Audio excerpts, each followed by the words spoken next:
9h50 en direct jusqu'à 11h moins le quart. Alors les couleurs de cette émission aujourd'hui, printanière et florale. Tout de suite, nos envoyés spéciaux sont sur le terrain pour nous faire découvrir les merveilles de la Provence et de la Côte d'Azur. Nous allons rejoindre Valérie Smadja qui est en haut et Marc Brucker qui est en bas. Valérie, vous êtes dans les bois aujourd'hui. Attention aux loups, Garou.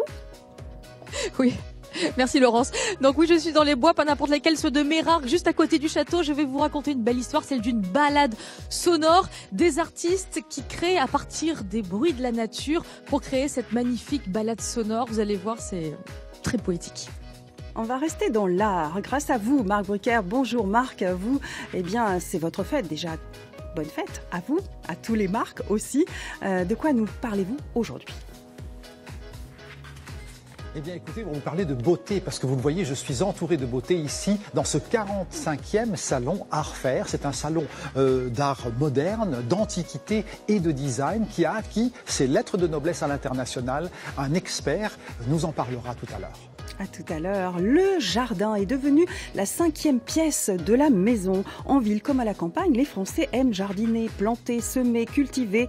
Comment réaliser un beau jardin, facile à entretenir, aussi beau en hiver qu'en été ? Eh bien, c'est ce que nous dira Brigitte de Mattéis. Elle est architecte paysagiste, auteure de plusieurs livres, dont Petit Jardin, qui vient de sortir. Bonjour Brigitte. Bonjour. Vous avez la main verte, j'imagine. Oui.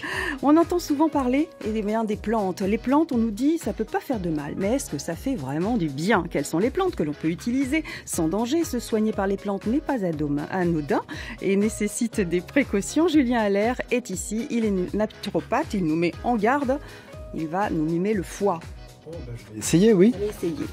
Rien que pour la matinale. Est-ce toujours le bon moment d'acheter de l'immobilier ? Est-ce que l'élection présidentielle est susceptible d'enrayer la dynamique actuelle ? Est-ce qu'on doit s'inquiéter de la remontée des taux d'intérêt et dans quelle ville ne pas investir ? Nous poserons toutes ces questions à Benjamin Claire Kaufmann, conseiller en patrimoine. Et puis, eh bien, nous allons terminer avec les animaux, avec des chèvres. Laurent Odos va nous parler du yoga chèvre. C'est une tendance qui arrive de Californie et c'est une première initiée par la SPA Marseille-Provence. La météo de Nathalie Mascaro, elle nous dit que ça va se gâter. Alors la protection anticyclonique affaiblie. Les éclaircies cet après-midi vont dominer encore sur les départements alpins. En revanche, des nuages vont gagner par la région, annonçant l'arrivée d'une perturbation. Le vent, il va souffler au secteur sud-est. Il va se renforcer sur le littoral. Et les températures, du coup, eh bien, elles seront en baisse, comprises entre 17 et 21 degrés sur les Alpes. En bord de mer, elles vont atteindre quand même 18 à 21 degrés. Elles vont aller jusqu'à 22 degrés à l'intérieur des terres, à l'intérieur de la Provence. Demain mercredi, le passage sera perturbé, passage pluvieux qui nous attend à partir de la nuit prochaine. Il y aura même quelques flocons de neige sur les hauts massifs. Le Mistral va se renforcer. Les températures vont passer en dessous des normales saisonnières. Et puis jeudi, le Mistral va souffler encore plus fort. Le temps va redevenir sec, mais avec une alternance de nuages et d'éclaircies.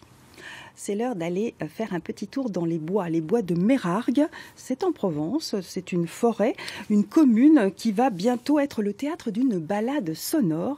Et dans cette forêt, il y a Valérie Smadja. À vous. Oui, Valérie avec Fanny qui est donc à l'origine d'une association qui s'appelle Mtopia et qui est à l'initiative de cette balade sonore. Alors, on n'est pas dans la forêt, on va pas mettre des gros amplis comme ça pour tout écouter, pas du tout. En fait, Fanny crée une application avec son téléphone, on met des écouteurs et quand on marche sur le sentier Saint-Claude, qu'est-ce qu'on entend, Fanny ? Alors, on a fait appel à Rob Eyeron que vous allez voir, les compositeurs néerlandais. On entend de la musique. D'accord. Et on entend des paroles d'habitants et aussi un certain nombre d'interviews qu'on a faites avec les chercheurs du groupe régional d'experts sur le climat. Alors, il y a un petit peu de tout. Alors d'abord, un par un, on y va. Dans les écouteurs, on a de la musique. Oui. La musique, elle a été créée, si j'ai bien compris, par un groupe des artistes néerlandais. Oui. Ils ont déjà fait ça dans plusieurs pays du monde, c'est ça, vous m'avez dit ? Un peu partout, à Berlin, à New York, à Los Angeles, un peu partout. Là, on les voit. Bon, allez. Alors ça, c'est pas notre équipe, c'est les artistes. Et ils écoutent. Alors, ok, c'est peut-être un petit peu mise en scène pour nous, mais ils font ça vraiment toute la journée. C'est-à-dire que là, ils captent les bruits de la nature. Par exemple, ils peuvent enregistrer là, vous entendez le son des oiseaux, ils vont amplifier ce son-là et le transformer en musique. Et je vous assure, moi j'ai déjà entendu des petits morceaux, ça va être assez fantastique. C'est-à-dire qu'en fait, ils les prennent et après, ils en font un morceau, c'est ça? Un morceau de musique en quoi? En électro? Non, il y a d'abord, on entend le son naturel et puis au fur et à mesure, quelques secondes plus tard, il est transformé en son musical, vraiment en musique. Cette musique, et c'est l'autre particularité de ce projet, en fait, cette musique va accompagner en fait des paroles d'habitants de Mérargues. Oui, on souhaitait vraiment leur poser la question qu'est-ce que c'est pour vous ce paysage, cette forêt, cette colline, le chemin Saint-Claude, et pouvoir travailler sur leurs paroles et mêler leurs paroles à celles des scientifiques sur le changement climatique et la forêt. Parce qu'à l'origine, le vrai projet, il est là, c'est sensibiliser un peu tout le monde en tout cas tout le monde ici peut-être, sur le changement climatique et sur le rôle de ce changement sur la forêt, c'est ça? Oui. D'accord, merci. C'est exactement. Merci pour cette réponse courte et intense. Non, oui, c'est exactement. C'était notre intention, c'est de pouvoir prendre un sujet comme celui du changement climatique, mais de le faire de façon artistique et poétique pour que ça soit accessible au plus grand nombre. Alors, cette balade, on va droit au but, elle sera accessible à partir du samedi 13 mai. C'est l'inauguration. Donc, accessible, c'est-à-dire que l'application sera téléchargeable à partir du samedi 13 mai. La balade, c'est quoi? On part du chemin Saint-Claude. Oui, on a toute une boucle qui passe après par le pas de l'Étroit. Dans la forêt. C'est une boucle de combien de kilomètres? 3,800 kilomètres. Donc ça se fait facilement avec des enfants, avec de tout âge. Oui, c'est pour tout âge. C'est pour tout âge. On met nos écouteurs, on marche dans la forêt. 4 kilomètres, on les fait en combien de temps à peu près? 2 heures. En 2 heures. Donc c'est une jolie balade de 2 heures dans la forêt de Mérargues avec des écouteurs dans les oreilles, accessible donc à partir du samedi 13 mai. Et puis je vous rejoins dans un instant quand vous revenez me voir dans la forêt de Mérargues, on aura avec nous un habitant de Mérargues qui participe au projet et qui transmet un peu sa mémoire de Mérargues. On vous retrouve tout à l'heure, avec grand plaisir, Valérie.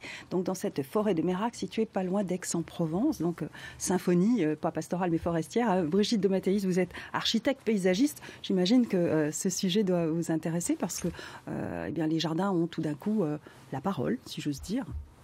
Oui, en fait, les jardins, c'est vrai que sous notre beau soleil du midi, ils sont partout, les jardins. Ils sont aussi bien sauvages, comme celui que l'on vient de voir, comme ils peuvent être un petit peu plus domestiqués. Mais même quand ils sont domestiqués, il faut qu'ils restent avec cet aspect naturel. Oui, tout à fait. Julien, vous me disiez qu'une initiative qui existe déjà, avec un artiste qui est venu à Marseille. Oui, qui est un peu différent, c'est l'artiste Chassol, mais qui utilise aussi des sons de nature et qui utilise aussi des sons d'individus qui parlent avec des intonations et il met en musique justement toutes ces intonations. C'est assez original. Chassol. Très bien. Brigitte de Mathéis, vous êtes architecte paysagiste, je le rappelle, et vous êtes l'auteur de plusieurs livres, dont le dernier en date qui s'appelle Petit Jardin, mais vous êtes aussi l'auteur de très très grands jardins, de magnifiques jardins. Alors vous dites qu'un beau jardin, ça doit être pensé. Ça veut dire quoi, un jardin bien pensé ?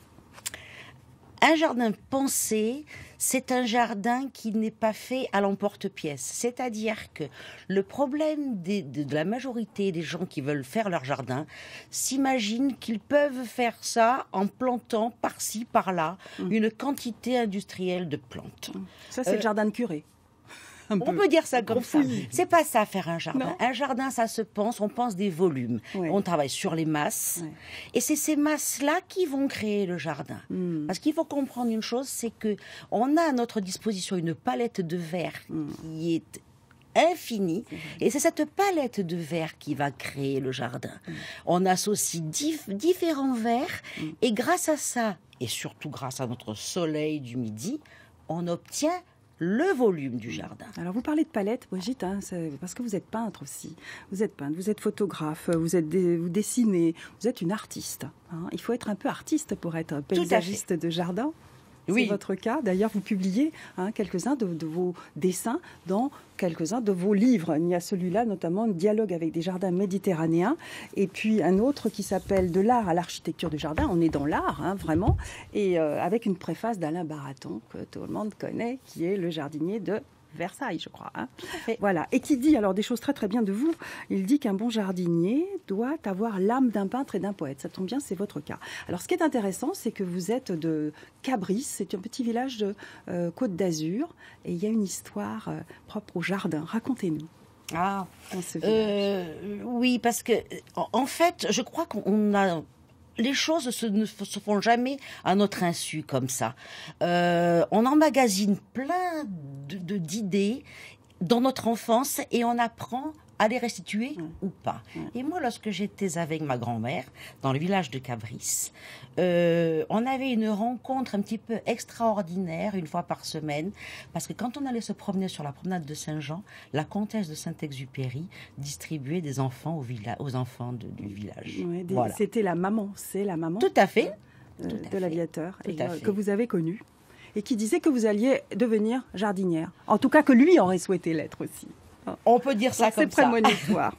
Alors, comment penser un jardin et surtout, vous le dites très bien, que ce ne pas en faire une corvée. Est-ce qu'il y a des trucs, des conseils que vous pouvez nous donner pour que le jardin reste un plaisir? Je le répète, il ne faut surtout pas mettre à profusion des plantes, par-ci, par-là. Parce que quand on ne crée pas de volume, il n'y a pas que les bonnes plantes qui poussent, les mauvaises aussi. Donc je reviens sur ma palette de verre. Il faut faire des associations d'énormes volumes, c'est-à-dire on va jouer sur des verres jaunes, sur le vert gris des santolines, sur le vert bleu des lavandes, sur des verres élancés, des verres noirs de cyprès. Il faut comprendre qu'il faut créer une perspective exactement comme un architecte de maison. L'architecte de jardin est là pour créer des volumes. Des volumes de Et l'harmonie. le client, une fois que ces volumes sont créés, peut à ce moment-là apporter sa touche de couleur ou pas en fonction de ces volumes qui sont créés. Et créer une harmonie de verre, donc être dans les camailleux et décliner tout ça. Tout à fait. Alors il y a de très belles réalisations. Je vous conseille ce livre, Dialogue avec des jardins méditerranéens. Le coût, quand même, parlons un peu d'argent, même si ça fâche parfois, ça se budgétise un jardin, oui. Oui, je crois qu'il faut expliquer aux gens qu'un jardin se budgétise, exactement comme tout. De manière à ce que, quand on a compris qu'un jardin va avoir un certain coût, on va comprendre que la démarche de l'architecte paysagiste ou tout simplement d'un jardin bien pensé va vous faire économiser de l'argent, puisque vous allez économiser des erreurs, économiser du temps. Comme un architecte de maison. Exactement de la même manière. Les volumes sont pensés. Il faut arrêter de croire que la créativité, c'est quelque chose qui est fait un petit peu n'importe comment. La créativité a des règles. Il n'y a pas de créativité sans une très grande technicité. Tout à fait. Merci beaucoup, Brigitte de Mathéis. Je rappelle donc que vous êtes architecte paysagiste, notamment auteur du dernier livre qui vient de sortir, Petit Jardin, aux éditions Dialogue, la jardinothérapie. C'est quelque chose qui existe, Julien. Vous êtes pour, forcément. Dans un jardin, on peut mettre aussi des arbres fruitiers qui vont nourrir aussi. Le jardin peut être nourricier. Et là, aujourd'hui, on voulait parler des plantes. Ces plantes qui peuvent être utilisées parfois en infusion, en décoction pour soi-disant notre santé, mais est-ce qu'elles sont vraiment bénéfiques pour notre santé ? C'est la question qu'on se pose et qu'on vous pose, aux naturopathes que vous êtes. Est-ce que c'est anodin ? C'est pas anodin d'utiliser des plantes qui sont vendues librement, grande surface, pharmacie. Bien sûr. Est-ce qu'il faut s'en méfier ? Ou en complément alimentaire, ou même parfois simplement quand on commence à se renseigner un peu, qu'on a fait un repas un peu lourd, que on sait plus ou moins, par exemple, que si on trouve dans notre jardin, sur nos rebords de fenêtres ou dans les calanques du romarin, eh bien on va prendre quelques branches de romarin et on va en faire une décoction pour extraire finalement les principes actifs de ce romarin qui est censé nettoyer notre foie. Mais il y a un mais. Là, exactement, il y a souvent des mais. Ce qui se passe en fait, c'est que notre organisme se nourrit de principes nutritifs. C'est-à-dire que quand on mange un aliment qui contient des vitamines, des oligo-éléments minéraux, des sucres, des graisses, des protéines, et tout ça c'est véhiculé par l'eau, ces choses-là en fait nourrissent notre organisme et sont la base de la construction, c'est les matériaux de construction de notre organisme. Notre énergie. Mais dans des aliments, il y a aussi des principes actifs. Ces principes actifs, quand il y en a quelques-uns dans un aliment, c'est pas un problème, le corps les élimine et parfois ça peut même être un peu bénéfique pour la santé. Seulement, quand on fait des décoctions ou des infusions de plantes, on va extraire ces principes actifs et ils vont être donc concentrés, on va avoir en volume, en quantité, et c'est là que ça peut être problématique. Pourquoi ? Parce qu'un principe actif n'est pas sans conséquence sur notre organisme. Imaginez par exemple un foie. Un foie qui est encrassé par les modes de vie modernes, on a fait des repas trop copieux, trop lourds, et imaginez que moi-même je suis un foie et que ces feutres jaunes sont le reflet des toxines qui pourraient m'encrasser. Et là donc j'ai plein de toxines dans le foie, il faudrait se nettoyer, et donc on va avoir l'idée de prendre une plante avec un principe actif. Ce principe actif, quand il va arriver au niveau du foie, il n'a pas d'activité, le principe actif, il n'a pas de vie. C'est un principe qui, si on donne un principe actif à un corps mort, il ne se passe rien. Ce qui veut dire que l'énergie de nettoyage est intrinsèque, c'est nous qui allons donner l'énergie au foie pour se nettoyer. Ce principe actif, quand il arrive au niveau du foie, en réalité, il va l'irriter. C'est un principe irritant. C'est la base de la phytothérapie, c'est-à-dire qu'on va utiliser le mal pour soigner le mal. On va venir irriter le foie pour que le foie, se sentant irrité, du coup, il va devoir fabriquer de la bile. Et donc, il fabrique de la bile, il fabrique pour pouvoir justement éliminer ce principe irritant. Et ça va lui faire du bien. Oui, ça va faire du bien dans un second temps, c'est-à-dire qu'en ouvrant les vannes pour éliminer le principe actif, il va aussi éliminer les toxines qu'on avait accumulées. Et tant mieux.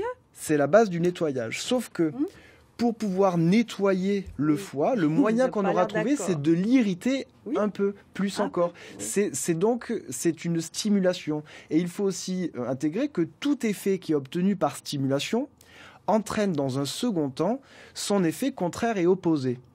Quand on vient fatiguer le foie en le stimulant avec un principe actif qu'on devrait dire principe irritant, on va fatiguer le foie et donc le foie va se fragiliser derrière encore plus. Donc en conclusion, vous n'êtes pas pour quoi ? Vous n'allez pas avoir des copains chez les phytothérapeutes.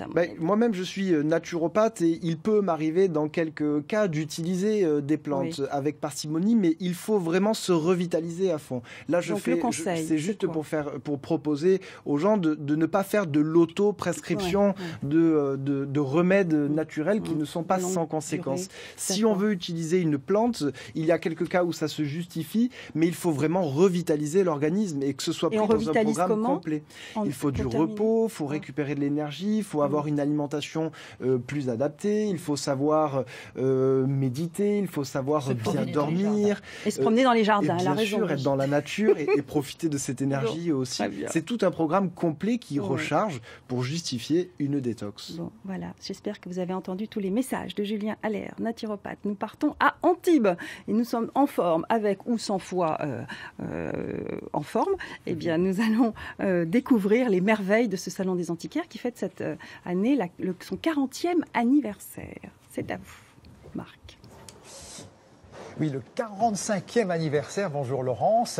Et vous le voyez, nous sommes ici, on peut le dire, devant un stand d'art contemporain chinois. C'est dire la dimension internationale de ce salon Art Fair qui a conquis ses lettres de noblesse au fil du temps et qui attire quand même près de 20 000 visiteurs chaque année. Voilà. À mes côtés, l'expert du salon, en fait, Laurent Adrien Asselineau. Alors, Laurent Adrien Asselineau, vous êtes expert et les gens souvent ne savent pas véritablement ce qu'est un expert, à quoi il sert. En fait, c'est un professionnel dont le téléphone sonne, parce que si le téléphone ne sonne pas, il n'est guère expert en réalité, et qui est utile autant pour les professionnels que pour les amateurs d'art, toute personne, collectionneur ou autre, qui doivent se rapprocher. Nous sommes cet outil de compréhension, d'échange, pour que chacun trouve la définition de l'objet auquel il s'intéresse. Est-ce qu'il y a vraiment une formation pour devenir expert d'art? On est d'abord marchand. Consiste votre travail ici finalement? On est d'abord un marchand pendant des années, puis petit à petit, on se connaît pratiquement tous. On fait un travail très collégial qui consiste à rassembler nos examens, nos points de vue, les maigres connaissances que nous avons, pour essayer justement de les échanger avec l'amateur, de les échanger avec le marchand. Un certificat peut se faire autour d'une table avec le galeriste, le marchand, l'amateur et l'expert aussi, et être rédigé complètement collégialement. Alors c'est vrai qu'ici, il y a des pièces assez nombreuses et ça va, on va dire, de la centaine d'euros la pièce jusqu'à des dizaines, des milliers, des centaines de milliers d'euros, hein, puisque on est dans un salon où il y a quand même un potentiel aussi. Tout à fait. Et très amusant, ces étoiles différentes. On est parti de l'art contemporain chinois célébré en Europe ici avec cette galerie extraordinaire. En face, des galeristes bordelais, la Maison Pipa, sont des gens de père en fils merveilleux, avec des chineurs en réalité. Nous sommes tous des chineurs. Tous les acteurs du marché de l'art sont des chineurs. Des gens qui découvrent et font découvrir l'objet petit à petit aux autres.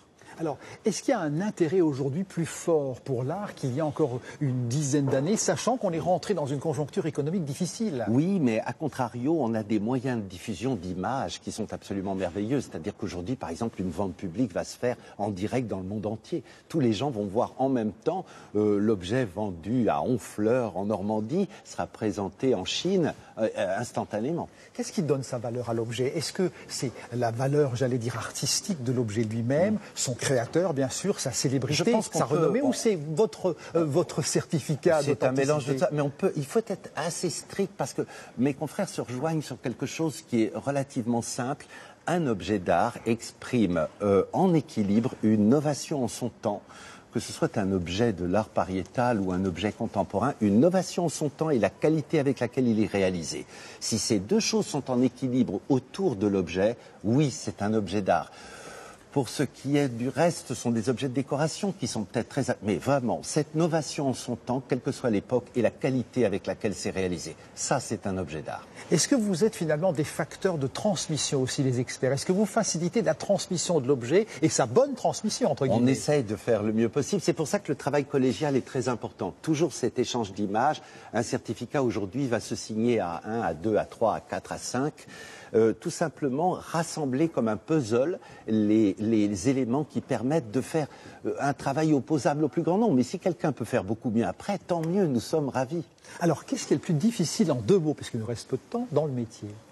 C'est peut-être de prendre un plaisir progressif chaque jour, c'est-à-dire se rendre compte qu'en fait, nous avons envie d'apprendre autant que les gens auxquels nous sommes censés apporter une information. Mais écoutez, Laurent Adrien Asselineau, je vous remercie infiniment pour cette intervention. Merci à vous. On rappelle quand même qu'il y a 20 000 visiteurs qui peuvent passer chaque année dans ce salon des antiquaires, ce 45e salon Art Fair ici à Antibes, à côté de la mer, dans un endroit prodigieux. Et effectivement, des gens qui ont certains moins de moyens, d'autres plus, d'autres beaucoup, pour se faire plaisir et qui trouvent ici largement de quoi satisfaire toutes leurs envies. Merci beaucoup. On vous retrouve tout à l'heure. Merci beaucoup. Donc, Art Fair, c'est le salon des antiquaires, 45e anniversaire et pas 40, comme je vous l'ai dit tout à l'heure, donc à Antibes, Jean-Lépin. Après le mobilier, l'immobilier. L'année 2016 a battu tous les records. Le nombre de ventes n'a jamais été aussi haut depuis 10 ans. Une reprise qui réjouit les professionnels, mais il y a des questions qui se posent pour les particuliers. On va en parler. Est-ce que c'est toujours le bon moment d'acheter de l'immobilier? Est-ce que l'élection présidentielle est susceptible d'enrayer cette dynamique? C'est ce qu'on va savoir tout de suite avec Benjamin Clerc-Hoffmann qui est avec nous après cet état des lieux qui est dressé par Pauline Guigou et Jean-François Fuster. Les journées sont chargées en ce moment dans cette agence immobilière toulonnaise. Après plusieurs années difficiles, les ventes reprennent enfin. J'ai vu arriver sur le marché énormément de locataires, beaucoup de gens qui sont primo-accédants, qui vont bénéficier également du prêt à taux zéro et qui finalement font un calcul très juste de se dire pour le prix d'un loyer, je deviens propriétaire. 25 500, c'est le nombre de transactions immobilières réalisées dans le Var en 2016, soit une hausse de 17% par rapport à l'année dernière. L'explication, 8 années consécutives de baisse des prix et des taux d'emprunt bancaires très avantageux. De quoi tenter investisseurs et primo-accédants. Pour un achat à 100 000 euros, il y a 2 ans, aujourd'hui, avec la même mensualité de remboursement de crédit, vous pouvez acheter 125 000 euros. Donc, en moyenne, les Varois ont gagné 25% de capacité d'achat immobilier en plus. À Toulon, le marché est encore sous-évalué par rapport au reste du département. Mais la ville attire de plus en plus d'investisseurs, notamment grâce à une forte demande locative. Toulon, c'est une ville intéressante pour investir. C'est une ville où vous pouvez obtenir à la fois de bons prix et à la fois de bonnes conditions si vous souhaitez louer le bien. Donc la demande est importante, les prix sont intéressants, ça vous donne une bonne rentabilité, donc c'est un bon marché. Si l'offre et la demande continuent d'être soutenues, l'année 2017 devrait être aussi dynamique. C'est en tout cas ce qu'espèrent les professionnels. Est-ce que c'est votre avis, Benjamin? Est-ce que ça devrait continuer, l'embellie? L'embellie devrait continuer. En tout cas, on ne s'attend pas à une baisse notoire, très clairement. Ouais. Alors, les indicateurs sont au vert, le CAC 40 explose. On est en période électorale, pré-élection présidentielle. Est-ce que on peut s'attendre à une hausse des prix de l'immobilier? Est-ce que, surtout, on se demande si toutes les mesures qui sont incitatives vont être confirmées? Alors, c'est assez compliqué à dire dans la mesure où aujourd'hui les deux derniers candidats en lice ont quand même des mesures bien précises et bien particulières. On peut s'attendre à des répercussions effectivement en fonction d'une sortie éventuelle de l'Europe ou non. Donc là-dessus on a une certaine incertitude. Ce qui est sûr pour autant, c'est qu'aujourd'hui les indicateurs sont toujours au vert. On en a parlé tout à l'heure, c'était principalement les taux d'intérêt. Une baisse continue depuis plusieurs années dans les prix d'achat, dans les prix immobiliers. Une offre dans le neuf aussi, puisque c'est aussi cette partie-là qui booste le marché de l'immobilier. Voilà. Et d'un point de vue économique, avec effectivement l'immobilier au plus haut depuis 10 ans, mais c'est la même chose pour le CAC 40. Ça fait 10 ans qu'on n'a pas...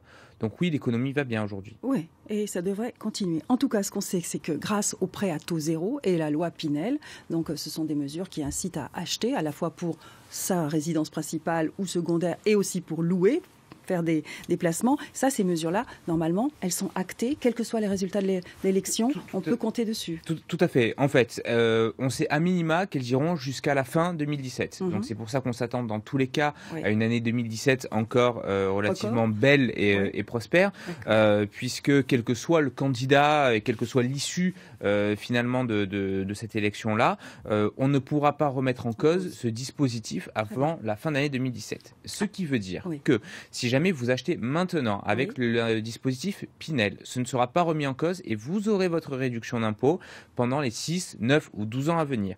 Si vous achetez aujourd'hui avec un prêt à taux zéro, vous continuerez de bénéficier de ce prêt à taux zéro.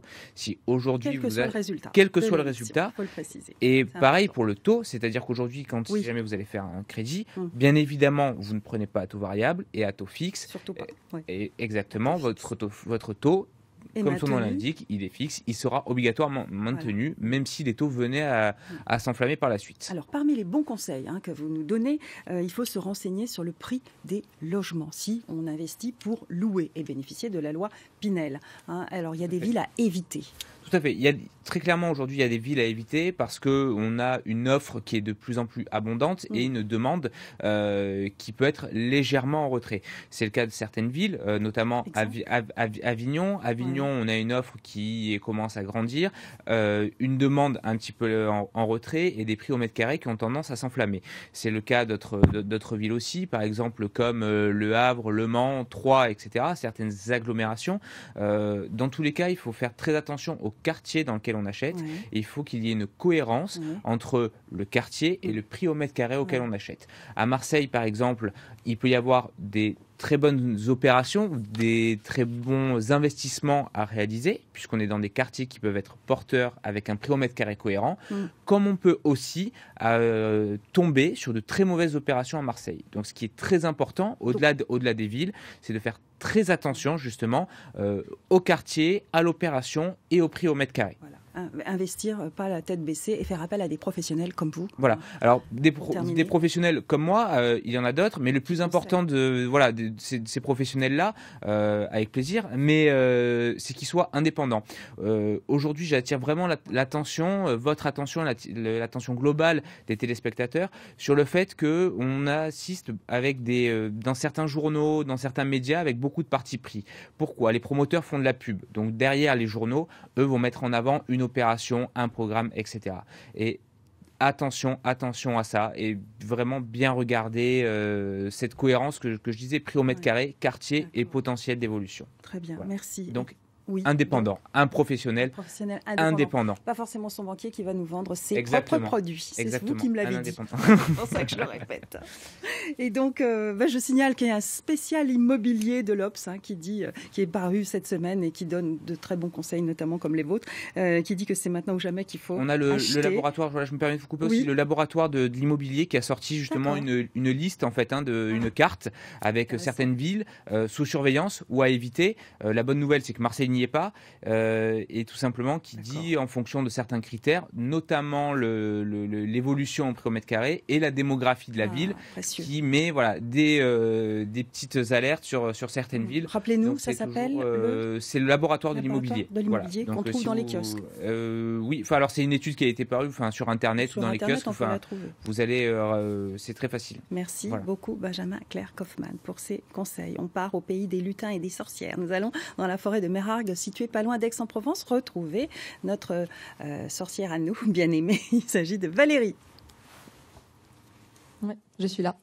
Eh bien oui, alors je pense qu'on peut pas trop, je pouvais pas vous le faire entendre, mais nous depuis tout à l'heure on baigne dans une ambiance très bucolique. Il y a les oiseaux, on est dans la forêt de Mérargues. Je suis avec Fabrice qui est le premier adjoint de la ville. À côté de moi, Monsieur Brun qui est un peu la mémoire de cette ville. Il va parler tout à l'heure.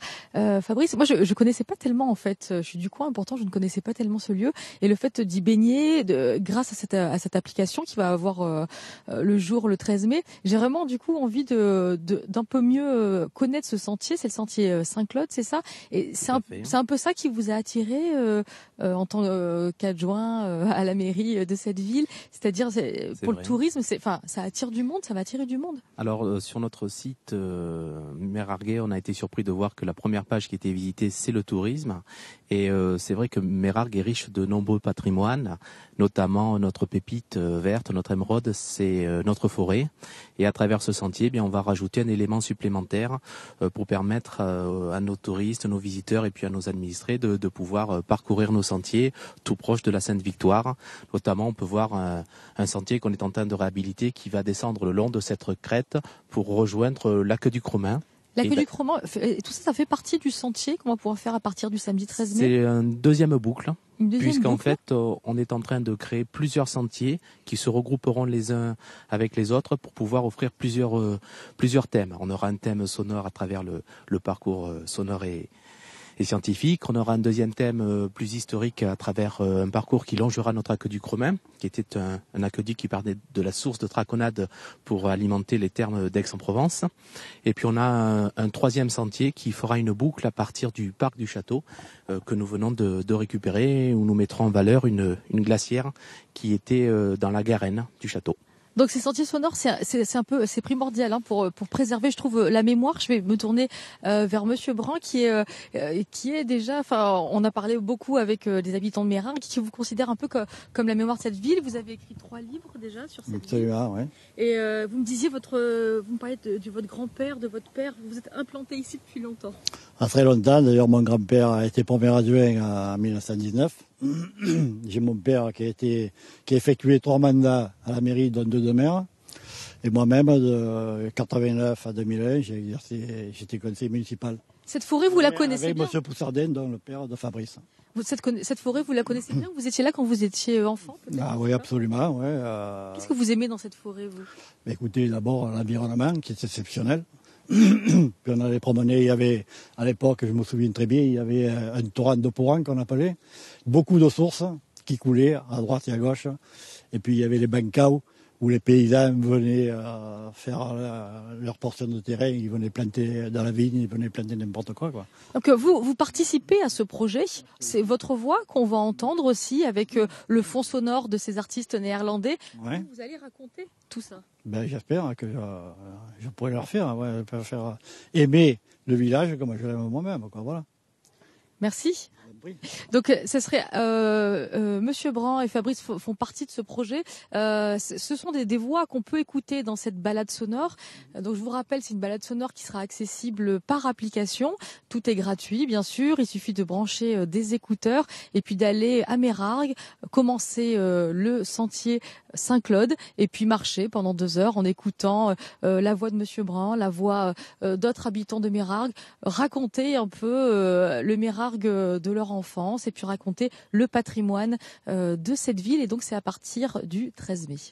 Merci beaucoup pour cette balade dans la forêt enchantée de Meyrargues. Merci à l'équipe qui a assuré ce duplex, à Laurent Corsi et Christian Lafauvette. On repart tout de suite dans ce lieu magique, l'Esplanade des Prés aux Prêcheurs. C'est à Antibes-Juan-les-Pins pour ce salon des antiquaires qui s'appelle Arfer.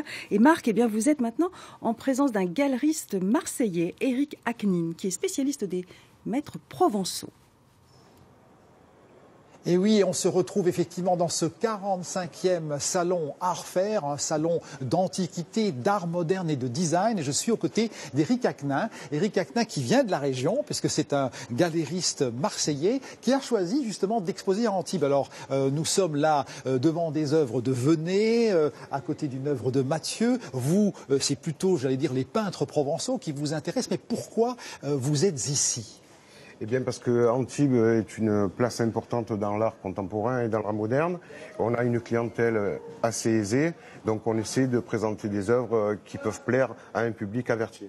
Alors, quels sont les peintres que vous proposez sur votre stand pour qu'on ait une idée? Les peintres provençaux, mais il y a du Vialat, il y a... Alors, je présente des œuvres d'artistes contemporains comme Claude Vialat, donc qui est un artiste nîmois, qui est important, qui a été l'initiateur d'un mouvement qui s'appelle Support Surface, mais aussi des artistes modernes comme Louis-Mathieu Verdillan.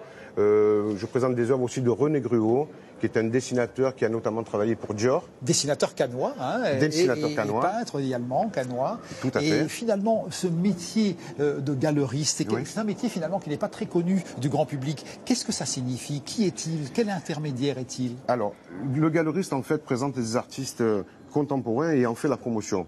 Moi, je suis plutôt marchand, c'est-à-dire que j'achète des artistes qui sont déjà connus, importants dans l'histoire de l'art. Je ne fais qu'acheter des artistes et les revendre. C'est-à-dire qu'à la différence d'un galeriste qui fait la promotion d'artistes et qui essaie de les faire émerger, moi je suis seulement un acteur qui agit sur le second marché.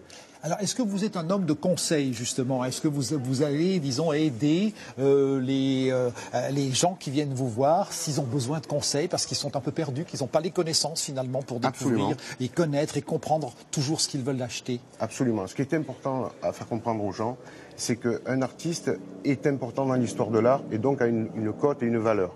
Donc, on doit les orienter et les conseiller, leur faire acheter des choses qui sont intéressantes et qui resteront dans l'histoire. Alors là, on est devant une sculpture, un de César, un Marseillais, un Marseillais, voilà, mais qui a aussi vécu, on le sait, ici sur la Côte d'Azur, qu'il adorait. Oui, tout à fait. Et c'est vrai que finalement, cette région, elle est représentée, elle est vivante et elle est présente bien sûr dans ce salon à Arfer. Alors, vous disiez que vous cherchiez finalement par rapport à Marseille une clientèle peut-être plus haut de gamme qui puisse dépenser plus pour certaines œuvres, c'est ça? Absolument. Aujourd'hui, pour acheter une œuvre d'art, ça coûte beaucoup d'argent. Donc on est obligé de s'adresser à une clientèle qui a les connaissances quelquefois, mais qui a aussi les moyens d'acheter des œuvres d'art. C'est pour ça que nous venons à Antibes. Et vous avez l'impression qu'effectivement, par rapport à d'autres grandes foires internationales d'art, des biennales par exemple, eh bien ici on offre la possibilité d'acquisition de très haut niveau et donc finalement pas mal de travail pour les galéristes. Absolument. Ici on trouve des gens qui justement ont ce pouvoir d'achat et qui peuvent acheter des œuvres à plusieurs centaines de milliers d'euros. Et à Marseille, malheureusement, il y a très peu de gens qui peuvent se le permettre. C'est pour ça que je viens à Antibes. Et vous êtes content d'avoir fait ce choix? Absolument, je suis content et je le ferai à nouveau.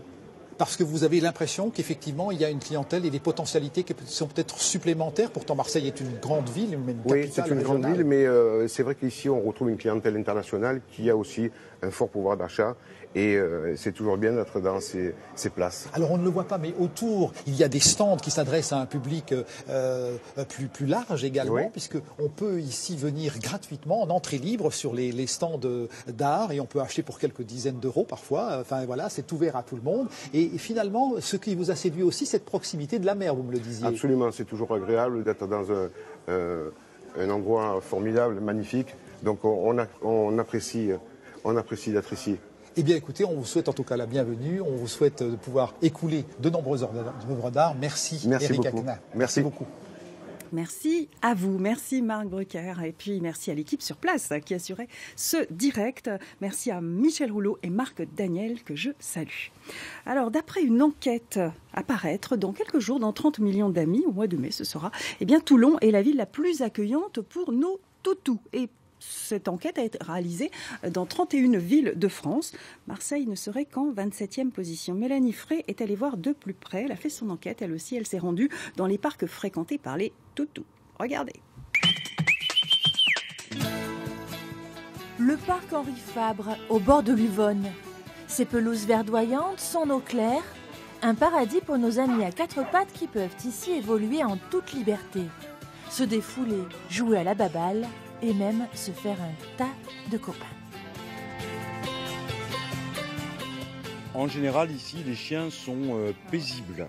Et ceux qui ont des chiens un peu plus turbulents, les propriétaires prennent la précaution de les garder en laisse.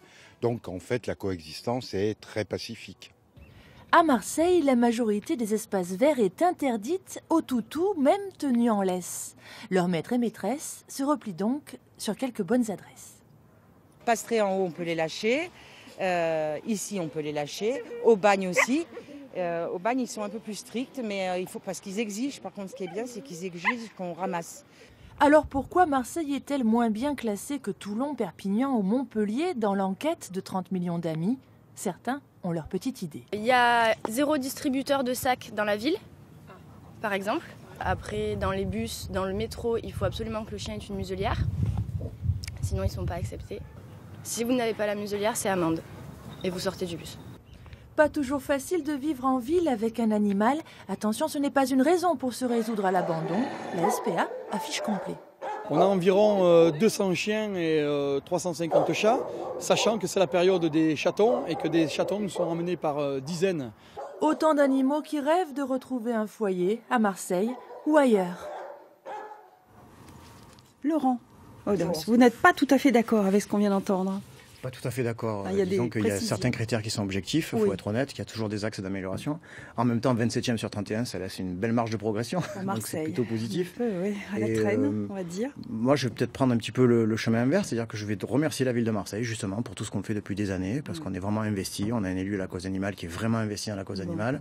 On fait énormément de choses, mais je pense que le vrai problème, c'est le civisme et l'éducation. C'est-à-dire que c'est un cercle vertueux.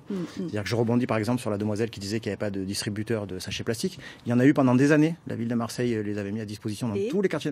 Ben, les gens les volaient par dizaines, voilà. Donc, puis après, au bout d'un moment, c'est vrai qu'il pourrait y avoir plus de parcs, il pourrait y avoir. On peut toujours faire mieux si vous voulez, hein.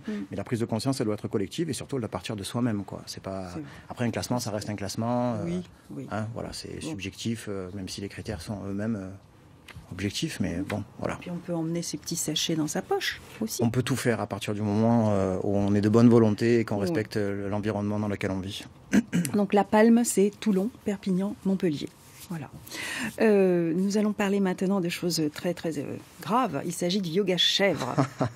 Alors c'est une tendance américaine qui arrive en France et que vous allez implanter ici à Marseille en avant-première. Tiens, on va se gêner. On va être les Qu'est-ce premiers que c'est en France que le à le yoga faire. chèvre En fait, tout est parti d'une petite anecdote. C'est une américaine qui vivait, qui s'appelle Madame Morse, un nom d'animal. Donc j'espère qu'elle n'en a pas le physique, mais qui organisait un anniversaire chez elle dans une ferme où il y avait pas mal de chèvres, des cabris, des chevreaux. Et parmi les invités de l'anniversaire, il y avait une professeure de yoga qui s'est dit mais c'est le cadre idéal et tout est parti de là. Et en fait depuis elle a un carnet d'attente de plus de 1000 personnes. Il y a beaucoup de gens qui veulent se présenter pour aller là-bas. Si vous voulez, nous on est parti d'un principe très simple, c'est que le yoga, je pense que le yoga on a déjà fait ses preuves. Ça a un effet bénéfique sur le corps. Ça c'est vrai. Les animaux, pareil, ils ont un effet bénéfique. Donc on a voulu mêler les deux, c'est-à-dire que on va faire c'est ça, on va faire la première séance dans pas longtemps, c'est-à-dire qu'on va avoir une yogi professionnelle qui va venir. Oui, c'est sérieux. C'est complètement sérieux, oui, vraiment. Et en fait, on aura des petits chevreaux, des petits cabrets qui seront en liberté pendant votre séance de yoga, c'est-à-dire qu'ils viendront vous mordiller l'oreille, qui vous monteront sur le dos. Donc voilà, ça peut paraître anachronique, mais ça existe déjà avec les chats et avec les chiens. Yoga chèvre, yoga chat, chien, et maintenant yoga chèvre. Et il y a même de fortes chances pour que nous fassions régulièrement ça à la SPA avec des chats. Vous savez qu'on a un président, non, il ne faut pas lui proposer des choses. Sinon, il dit oui. Hein. Voilà, c'est vrai. C'est Xavier Bonnard qu'on a vu d'ailleurs dans le reportage. Hein. Donc, et puis vous avez pas mal de chats, quelques chats quand même. Complètement. Hein. Donc c'est facile. Puis ça nous permet de faire venir des gens et puis de drainer un public différent. Vous savez que c'est un peu notre fer de lance. Hein. C'est vraiment placer les animaux et la SPA au centre de la vie marseillaise. Vous nous invitez pour la prochaine séance. On viendra avec une caméra pour participer. La SPA Marseille-Provence aussi organise un week-end d'adoption prochainement. À signaler. C'est quand, c'est où ? Samedi 29 avril, nous serons au parc de Maison Blanche, là aussi en collaboration avec la ville de Marseille. On va faire une grande journée d'adoption. Première séance de yoga chèvre, donc il y aura 2 séances qui seront ouvertes par notre yogi professionnel pour faire un brin d'essai avec nos chevreaux. Une vingtaine de chiens à l'adoption dans le parc, un éducateur canin, des stands d'animation, des stands de maquillage. Bref, venez en famille, venez passer un bon moment, vous vous détendrez et puis vous ferez une bonne action peut-être. Voilà. Qui sait. Et vous adopterez peut-être un chevreau, parce qu'il y en a combien la SPA Marseille? Oh là, on en a une bonne dizaine qu'on n'a pas forcément le droit de faire adopter parce que c'est quand même assez réglementé. Et puis on veut quand même garder ce côté mini-ferme animalière parce que ça nous permet de faire venir beaucoup d'enfants à la SPA et de là, justement, par la sensibilisation et l'éducation. Parfait. Merci beaucoup, Laurent Odos. Et alors, je m'adresse à vous, téléspectateurs de 9h50. Vous avez un bel animal et vous faites des photos de cet animal, des photos rigolotes comme celle-ci. Voici Coco. Regardez, c'est le petit lapin de notre palettiste Sylvie, que je salue au passage. Rassurez-vous, il a vraiment 2 oreilles, sauf qu'il y en a une qui est un peu cachée. Donc, on n'a pas arraché l'oreille de Coco pour montrer sa photo. Voilà l'adresse 9h50, paca, @francetv.fr. Envoyez-nous votre photo de votre animal favori. On en sera ravis, on la diffusera dans 9h50. Voilà, c'est presque fini. C'est l'heure de l'information. Les titres qui vont être développés dans le journal de midi en Côte d'Azur sont présentés aujourd'hui par Olivier Orsini, comme hier. Bonjour Olivier. Bonjour Laurence, bonjour à tous. Dans l'actualité sur la Côte d'Azur, cet accident de bus hier soir sur la 8 à hauteur du Luc dans le Var. 10 lycéens niçois qui se rendaient à Verdun ont été légèrement blessés dans l'accident. L'une de nos équipes s'est rendue au lycée du Parc Impérial. Ce matin, c'est ce lycée qui organisait le voyage scolaire qui comptait au total près de 50 personnes. Dans le journal de midi également, nous vivrons le dernier entraînement de l'AS Monaco avant leur demi-finale de Coupe de France, demain face au PSG. Ce match, c'est un peu le choc des titans entre les 2 équipes en tête du championnat en ce moment. Enfin, vous découvrirez à midi la jeune chanteuse qui représentera la France au concours Eurovision Junior de San Remo. Elle s'appelle Ambre Rapp, elle a 14 ans, elle habite Saint-Raphaël et elle a une magnifique voix. Vous l'entendrez chanter à midi. Restez avec nous. Le journal vous sera présenté aujourd'hui par Bernard Persia. Merci beaucoup, bonne journée à vous, Olivier. Et c'est Ali Martiniki qui nous présente les titres développés à midi en Provence. Ali, le procès de l'agression d'une policière à Marseille, pour commencer. Oui, 4 ans de prison pour 2 frères. Ils ont été condamnés hier par le tribunal correctionnel de Marseille pour avoir violemment agressé une policière de la BAC après un banal contrôle routier en mars dernier qui a mal tourné. À 36 ans, la fonctionnaire de police souffre de plusieurs fractures au visage. Il lui a été prescrit une interruption totale de travail de 45 jours. Et puis une nouvelle série de reportages sur les abeilles. Une série découverte qui nous emmène sur le plateau de Valençol, dans les Alpes de Haute-Provence. Gros plan sur les abeilles, des insectes qui à la fois fascinent et intriguent. Le premier épisode est consacré à leur transhumance. Et on reste dans les Alpes pour une réhabilitation. Oui, mais cette fois, c'est dans les Hautes-Alpes, à Briançon, plus précisément. C'est le plus gros projet de restauration de monuments historiques de ces dernières années. Le Fort des Têtes va être réhabilité. Il s'agit d'un ouvrage militaire conçu par Vauban au XVIIIe siècle. Sur ce site classé, un hôtel de luxe pourrait voir le jour. Le chantier de réhabilitation ne débutera qu'en 2018. Merci beaucoup Ali, bonne journée à vous. On vous retrouve ce soir pour le journal de 19h en Provence. Voilà, c'est la fin de 9h50. On vous retrouve avec plaisir donc jeudi matin en direct.